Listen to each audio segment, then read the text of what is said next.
இந்தியாவில் பகல்காமில் இந்துவான்னு கேட்டு எத்தனை பேரை சுட்டு தள்ளானுங்க, 26 பேரை. அன்னைக்கெல்லாம் என்ன பண்ணியிருந்தீங்களா நீங்கள்? அன்னைக்கெல்லாம் எந்த மயிரும் மச்சடம் எவனுமே ஒரு இரங்கல் இதுவும் தெரிவிக்கல, ஒரு ஆர்ப்பாட்டம் எதுவுமே பண்ணல. அன்னைக்கெல்லாம் எங்கடா போயிருந்தீங்க? அதுவும் உயிர் தான், இதுவும் உயிர் தான்டா. அதுவாது நம்ம சாவோன்னு தெரிஞ்சு போர் பண்ணி செத்துருக்கிறது.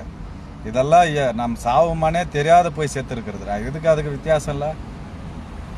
சும்மா கிளம்பிடுறானுங்க. அவனாக்கா எப்படி எதையும் செருப்பை கழட்டி அடிக்கணும்.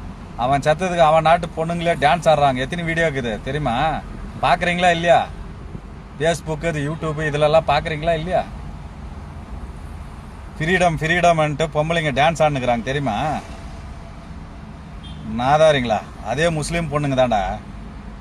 அதை விட்டுட்டு என்னவா இவனுங்க ஃபேன் எதிர்ப்பு தெரிவிக்கிறாங்களா? எதிர்ப்பு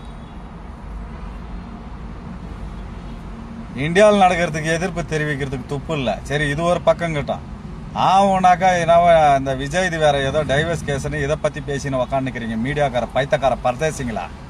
2 வயசு குழந்தைய ஒருத்தன் திமுக காரன் சீரழிச்சானே, அதை பற்றி பேசுறதுக்கு துப்பு இல்லை. நாட்டில் நடக்கிற ஒரு சில விஷயம் எவ்வளவோ நடக்குது, கொலை ரேப்புன்னு, அதை பற்றி பேசுறது துப்பு இல்லை. டைவர்ஸ் இது ரொம்ப முக்கியம். அவன் பொண்டாட்டிக்கு அவங்க 1008 பிரச்சனைக்கும் அதை அவங்க பண்ணின்னு போகிறாங்கப்பா. உங்களுக்கு எதுக்கு இந்த வேலை? இதை பற்றி பேசுறதுக்கு தான் மீடியா உக்காந்துக்குது, நாட்டு நடப்பை பற்றி பேசுறதுக்கு இல்லை. மீடியாக்காரன் செருப்பு கழட்டி அடிப்பா. டேய், நானெல்லாம் இருந்தேன் நான் உண்மையிலே பக்கத்தில். மீடியாக்காரனை பார்த்தாவே எரியுது. வேணா அப்படியே அவர் என்ன செஞ்சார், இவர் யார் என்னவோ செஞ்சுன்னு போகிறான்டா. அடுத்தவன் ஃபேமிலி விஷயம் உனக்கு தேவையில்லடா பைத்தக்காரா. உன் ஃபேமிலி விஷயத்த பாரு.